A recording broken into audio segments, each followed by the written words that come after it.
Assalamualaikum warahmatullahi wabarakatuh. Selamat siang, salam sejahtera bagi kita semua.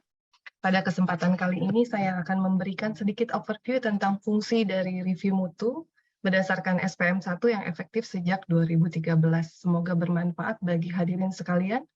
Amin.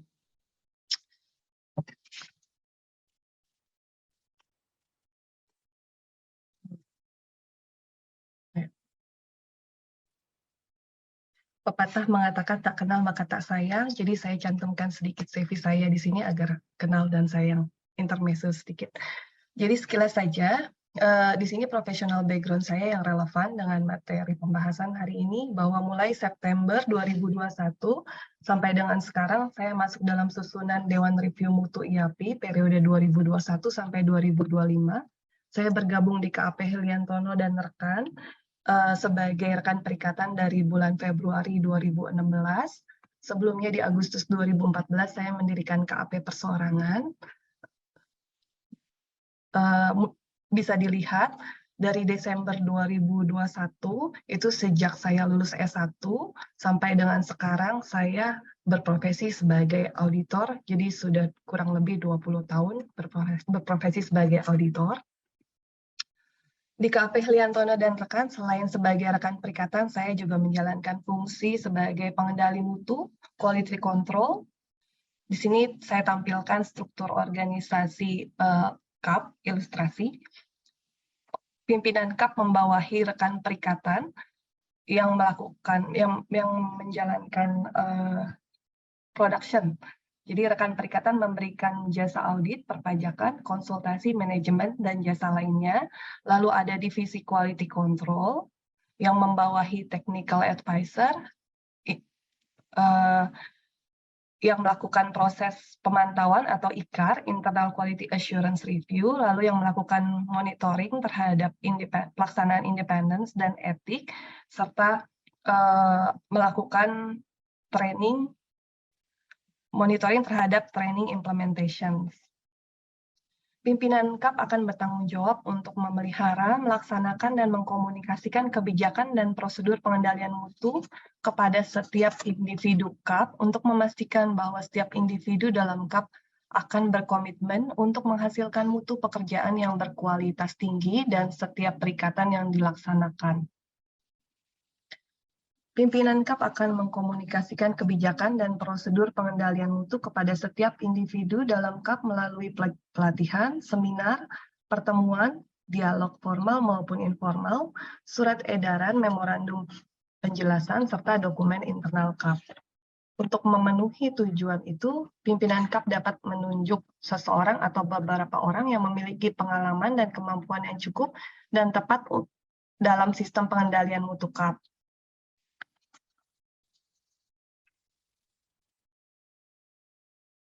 Ini adalah susunan Dewan Review Mutu IAPI periode 2021 sampai 2025, dipimpin oleh Pak Godang Paruyan Panjaitan sebagai Ketua DRM, dan di bawahnya adalah profil dari 12 orang anggota DRM IAPI.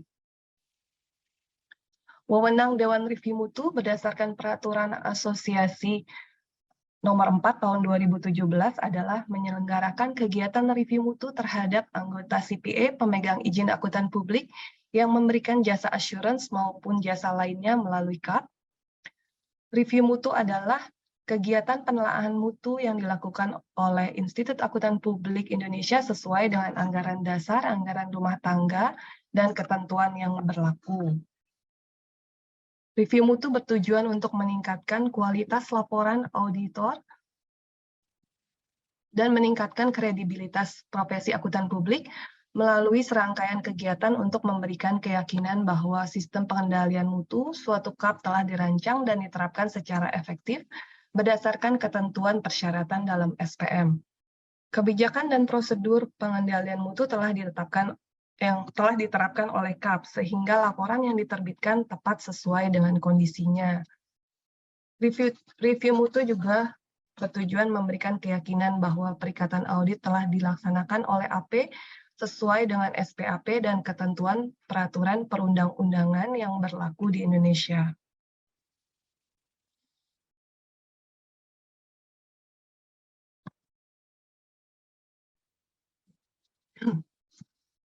Ini adalah temuan hasil pemeriksaan 2021 oleh P2PK.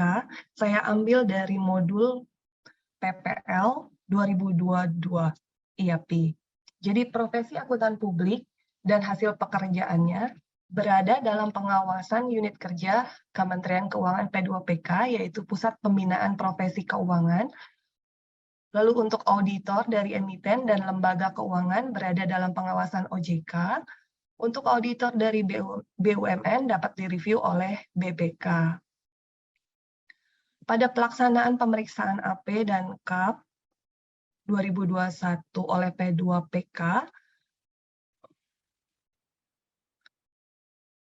P2PK melakukan pemeriksaan secara berkala, KAP yang diperiksa 67, jumlah AP yang diperiksa 74, pemeriksaan sewaktu 1, jumlah AP yang diperiksa 1, jenis pemeriksaan SPM KAP 13, jumlah AP yang diperiksa 13, total pemeriksaan tahun 2021 jumlah KAP 81, jumlah AP yang diperiksa 88.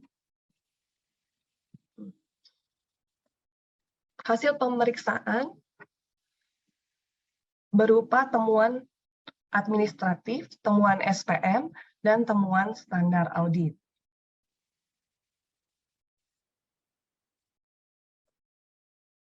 Temuan-temuan hasil pemeriksaan KAP oleh P2PK, temuan umum pemeriksaan pada sistem pengendalian mutu ditampilkan dalam diagram ini.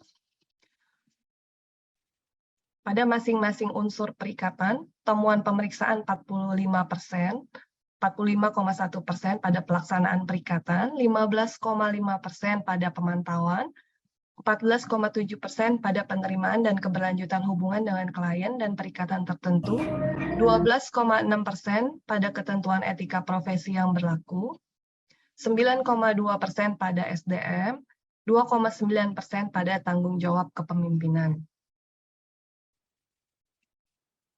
Lalu temuan umum pemeriksaan P2PK pada standar audit.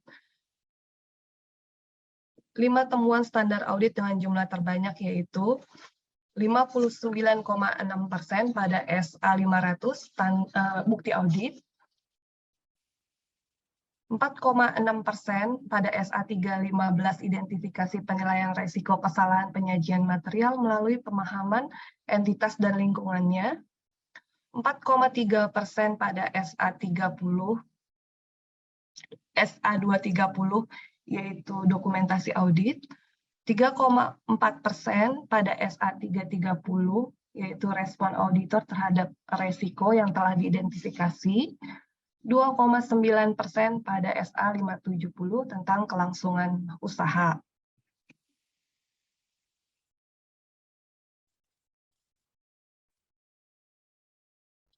Bagan ini menampilkan secara garis besar objek review dari suatu pemeriksaan.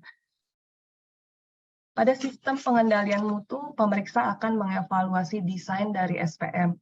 Apakah sudah sesuai dengan SPM 1? Pemeriksaan akan mencakup seluruh unsur yang disyaratkan bahwa setiap unsur harus memuat kebijakan, prosedur, dan formulir. Apakah SPM yang didesain sesuai dengan kondisi KAP? Lalu bagaimana SPM diimplementasikan, apakah diimplementasikan dan beroperasi secara efektif, serta didokumentasikan sebagai bukti bahwa SPM telah berjalan efektif. Lalu objek review dari perikatan adalah, apakah dokumentasi audit menunjukkan bahwa telah diperoleh bukti audit yang cukup sebagaimana disyaratkan oleh standar audit untuk setiap tahapan perikatan.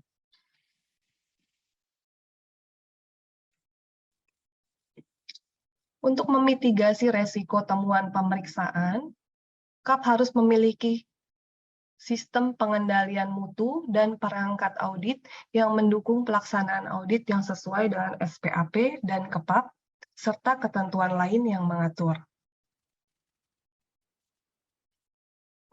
Sistem pengendalian mutu KAP harus dipelihara untuk meyakini bahwa KAP dan personelnya mematuhi standar profesi serta ketentuan hukum dan peraturan yang berlaku, bahwa laporan yang diterbitkan oleh KAP atau rekan perikatan telah sesuai dengan kondisinya.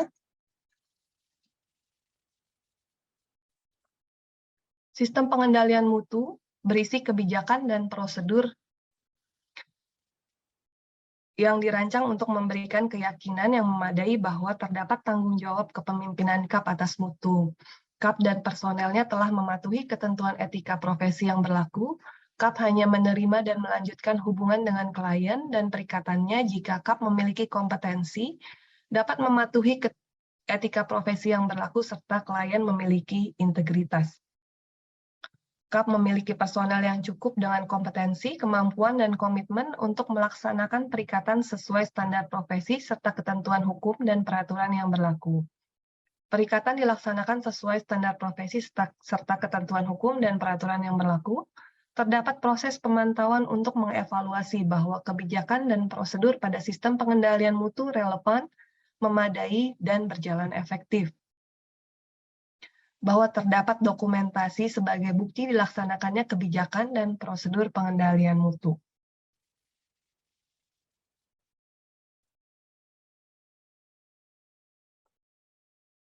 Slide ini membahas satu persatu unsur dalam SPM KAP. Jadi unsur pertama adalah tanggung jawab kepemimpinan KAP atas mutu. Kebijakan dan prosedur pada SPM dirancang untuk mendukung budaya internal yang mengakui pentingnya mutu dalam pelaksanaan suatu perikatan.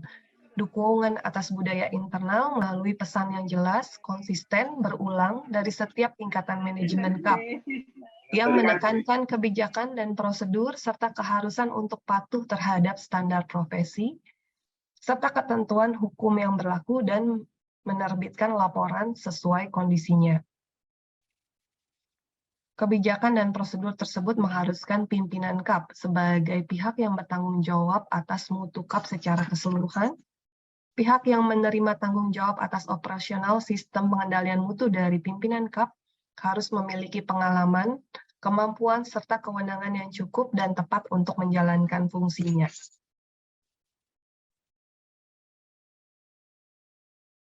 Unsur berikutnya, penerimaan dan keberlanjutan hubungan dengan klien dan perikatan tertentu.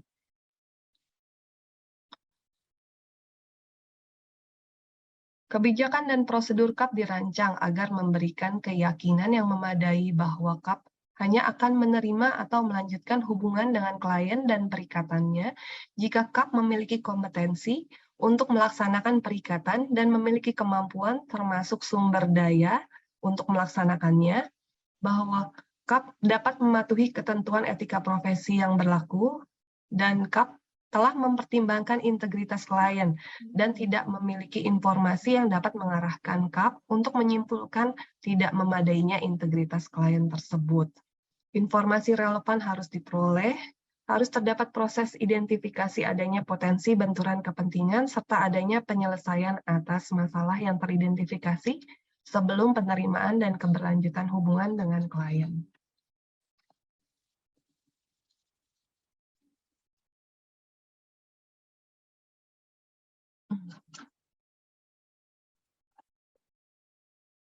KAP harus menetapkan kebijakan dan prosedur yang dirancang untuk memberikan keyakinan memadai bahwa KAP memiliki jumlah personel yang cukup dengan kompetensi, kemampuan, dan komitmen terhadap prinsip etika profesi yang diperlukan untuk melaksanakan perikatan agar sesuai dengan standar profesi, serta ketentuan hukum dan peraturan yang berlaku, dan memungkinkan KAP atau rekan perikatan untuk menerbitkan laporan yang tepat dengan kondisinya. Isu-isu personel yang relevan dengan kebijakan prosedur KAP yang berhubungan dengan sumber daya manusia mencakup proses rekrutmen, evaluasi kinerja, kemampuan, serta waktu pelaksanaan penugasan,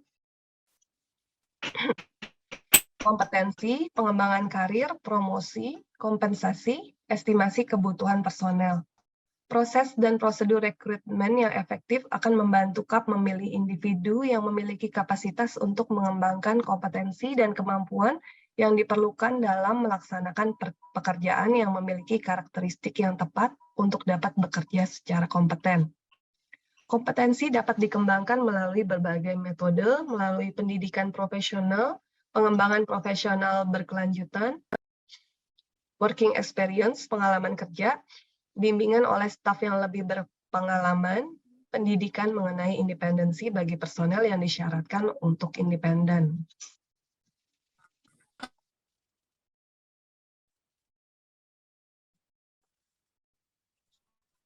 Untuk perikatan tertentu, KAP harus menetapkan kebijakan dan prosedur yang mensyaratkan penelaahan pengendalian mutu perikatan atau review mutu perikatan, sehingga menyediakan evaluasi yang objektif atas pertimbangan signifikan yang dibuat dan kesimpulan yang dicapai dalam penyusunan laporan keuangan pada atau sebelum tanggal laporan perikatan.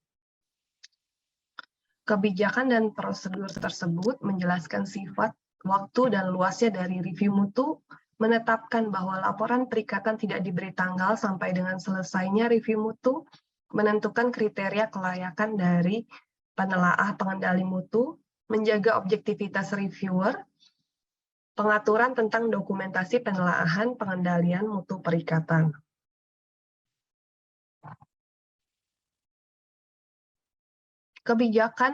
Kebijakan harus mencakup prosedur supervisi dan konsultasi.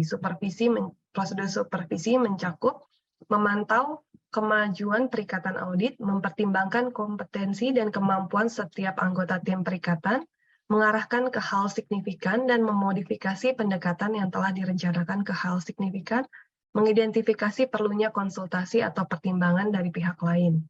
KAP menetapkan kebijakan yang dirancang untuk memberikan keyakinan bahwa konsultasi dilakukan atas hal-hal yang rumit dan kontroversial, tersedianya sumber daya yang cukup untuk memungkinkan terlaksananya konsultasi yang tepat, sifat lingkup dan kesimpulan konsultasi terdokumentasi dengan baik, dan kesimpulan diterapkan serta didokumentasikan.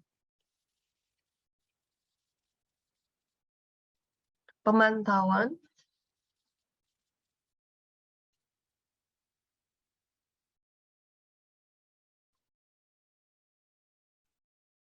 Definisi dari pemantauan adalah suatu proses yang mencakup pertimbangan dan pengevaluasian secara berkelanjutan atas sistem pengendalian mutu KAP, termasuk inspeksi berkala atas sejumlah perikatan yang telah selesai, yang dirancang untuk memberikan keyakinan memadai bahwa KAP bahwa sistem pengendalian mutu berjalan secara efektif. Jadi tujuan dari pemantauan adalah untuk memberikan evaluasi atas ketaatan terhadap standar profesi serta ketentuan hukum yang berlaku, adanya sistem pengendalian mutu yang telah dirancang dan diimplementasikan secara efektif, adanya kebijakan dan prosedur KAP yang telah diterapkan secara tepat sehingga laporan yang telah diterbitkan oleh KAP atau rekan perikatan sesuai dengan kondisinya.